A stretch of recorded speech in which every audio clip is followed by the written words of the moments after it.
नमो राघवाय। हम सबको आशीर्वाद देने के लिए उपस्थित पूजनीय जगतगुरु श्री रामभद्राचार्य जी,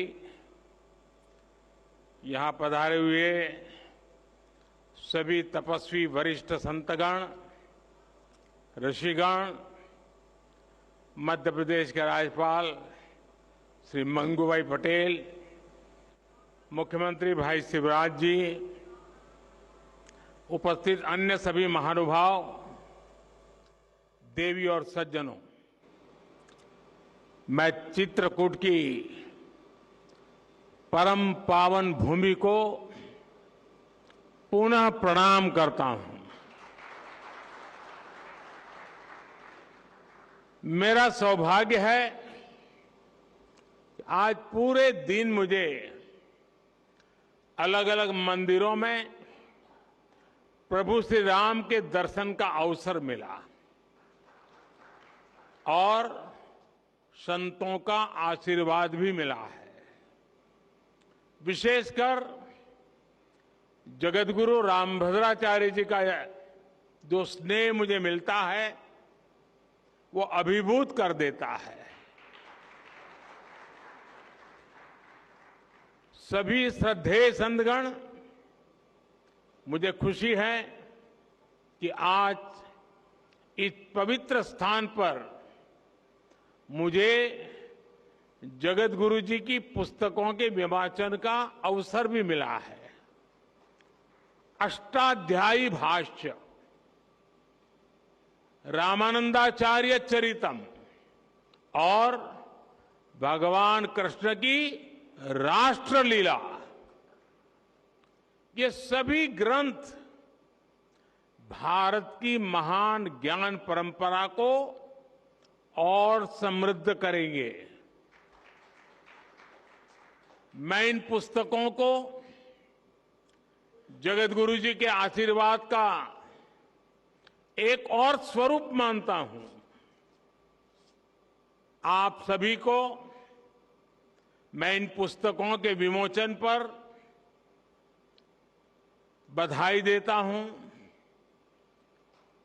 मेरे परिवारजनों, अष्टाध्यायी भारत के भाषा विज्ञान का, भारत की बौद्धिकता का और हमारी शोध संस्कृति का हजारों साल पुराना ग्रंथ है।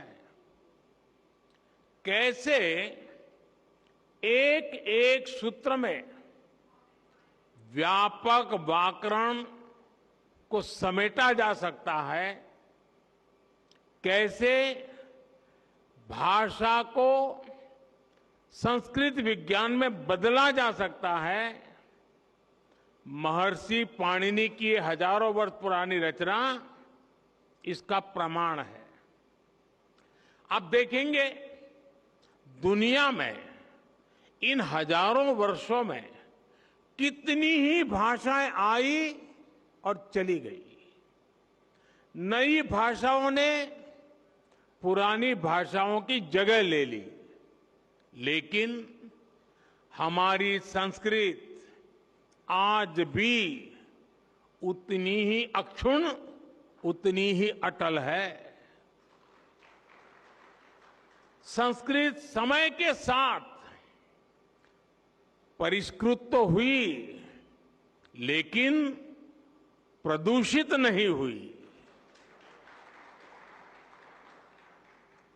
इसका कारण संस्कृत का परिपक्व व्याकरण विज्ञान है। केवल 14 माहेश्वर सूत्रों पर टिकी यह भाषा हजारों वर्षों से शस्त्र और शास्त्र दोनों ही विधाओं की जननी रही है। संस्कृत भाषा में ही ऋषियों के द्वारा वेद की ऋचाएं प्रकट हुई है। इसी भाषा में पतंजलि के द्वारा योग का विज्ञान प्रकट हुआ है। इसी भाषा में धन्वंतरी और चरक जैसे मनीषियों ने आयुर्वेद का सार लिखा है।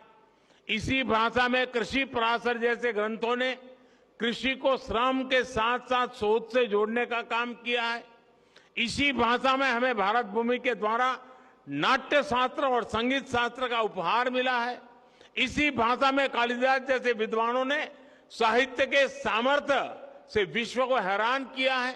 और इसी भाषा में अंतरिक्ष विज्ञान, धनुर्वेद और युद्ध कला के ग्रंथ भी लिखे गए हैं। और ये तो मैंने केवल कुछ ही उदाहरण दिए हैं। ये लिस्ट इतनी लंबी है कि आप एक राष्ट्र के तौर पर भारत के विकास का जो भी पक्ष देखेंगे उसमें आपको संस्कृत के योगदान के दर्शन होंगे। आज भी दुनिया की बड़ी बड़ी यूनिवर्सिटीज में संस्कृत पर रिसर्च होती है। अभी हमने ये भी देखा है कि कैसे भारत को जानने के लिए लिथुआनिया देश की राजदूत ने भी संस्कृत भाषा सीखी। यानी संस्कृत का प्रसार पूरी दुनिया में बढ़ रहा है। साथियों, गुलामी के 1000 साल के कालखंड में भारत को तरह तरह से जड़ों से उखाड़ने का प्रयास हुआ। इन्हीं में से एक था संस्कृत भाषा का पूरा विनाश। हम आजाद हुए, लेकिन जिन लोगों ने गुलामी की मानसिकता नहीं गई, वो संस्कृत के प्रति वैर भाव पालते रहे। कहीं कोई लुप्त भाषा का कोई शिलालेख मिलने पर ऐसे लोग उसका महिमा मंडन करते हैं, लेकिन हजारों वर्षों से मौजूद संस्कृत का सम्मान नहीं करते। दूसरे देश के लोग मातृभाषा जाने तो ये लोग प्रशंसा करेंगे, लेकिन संस्कृत भाषा जानने को ये पिछड़ेपन की निशानी मानते हैं।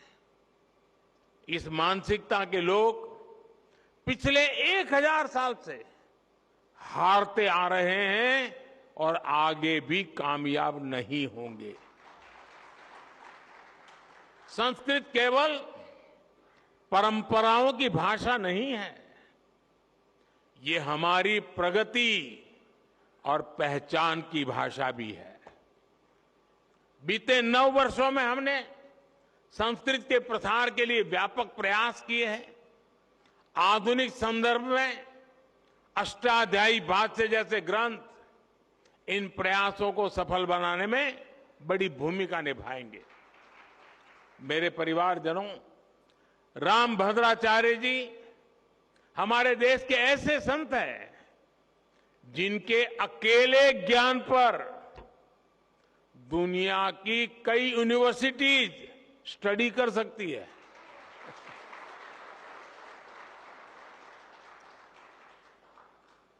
बचपन से ही भौतिक नेत्र न होने के बावजूद आपके प्रज्ञा चक्षु इतने विकसित हैं कि आपको पूरे वेद वेदांग कंठस्थ है।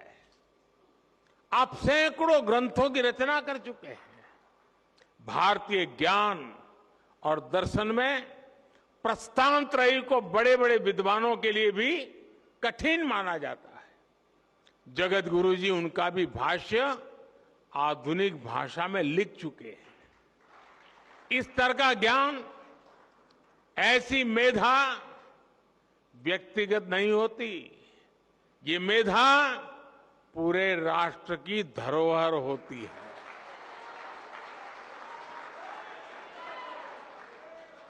और इसलिए हमारी सरकार ने 2015 में स्वामी जी को पद्म विभूषण से सम्मानित किया था।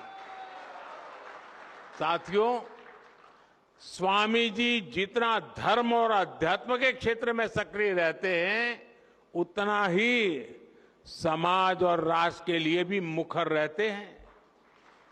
मैंने जब स्वच्छ भारत अभियान के 9 रत्नों में आपको नामित किया था, तो वो जिम्मेदारी भी आपने उतनी ही निष्ठा से उठाई थी। मुझे खुशी है कि स्वामी जी ने देश के गौरव के लिए जो संकल्प किए थे वो अब पूरे हो रहे हैं। हमारा भारत अब स्वच्छ भी बन रहा है और स्वस्थ भी बन रहा है। मां गंगा की धारा भी निर्मल हो रही है। हर देशवासी का एक और सपना पूरा करने में जगत गुरु रामभद्राचार्य जी की बहुत बड़ी भूमिका रही है। अदालत से लेकर अदालत के बाहर तक जिस राम मंदिर के लिए आपने इतना योगदान दिया वो भी बनकर तैयार होने जा रहा है। और अभी 2 दिन पूर्व ही मुझे अयोध्या में श्री राम जन्मभूमि तीर्थ क्षेत्र ट्रस्ट द्वारा प्राण प्रतिष्ठा समारोह में शामिल होने का निमंत्रण मिला है। इसे भी मैं अपना बहुत बड़ा सौभाग्य मानता हूं। सभी संतगण आजादी के 75 वर्ष से आजादी के 100 वर्ष के सबसे अहम कालखंड को यानी 25 साल देश जो अब से अमृतकाल के रूप में देख रहा है। इस अमृतकाल में देश विकास और अपनी विरासत को साथ लेकर चल रहा है। हम अपने तीर्थों के विकास को भी प्राथमिकता दे रहे हैं। चित्रकूट तो वो स्थान है जहां आध्यात्मिक आभा भी है और प्राकृतिक सौंदर्य भी है। 45,000 करोड़ रुपए की केन बेतवा लिंक परियोजना हो, बुंदेलखंड एक्सप्रेस वे हो, डिफेंस कॉरिडोर हो, ऐसे प्रयास इस क्षेत्र में नई संभावनाएं बनाएंगे। मेरी कामना और प्रयास है चित्रकूट विकास की नई ऊंचाइयों पर पहुंचे। एक बार फिर पूज्य जगतगुरु श्री रामभद्राचार्य जी को मैं आदरपूर्वक प्रणाम करता हूं। उनके आशीर्वाद हम सबको प्रेरणा दे, शक्ति दे और उनका जो ज्ञान का प्रसाद है वो हमें निरंतर मार्गदर्शन करता रहे। इसी भावना को प्रकट करते हुए मैं हृदय से आप सबका बहुत बहुत धन्यवाद करता हूं। जय श्री राम। ओम आब्रह्मन् ब्राह्मणो ब्रह्म वर्चसी जायता महाराष्ट्रे राजन्य सूरैः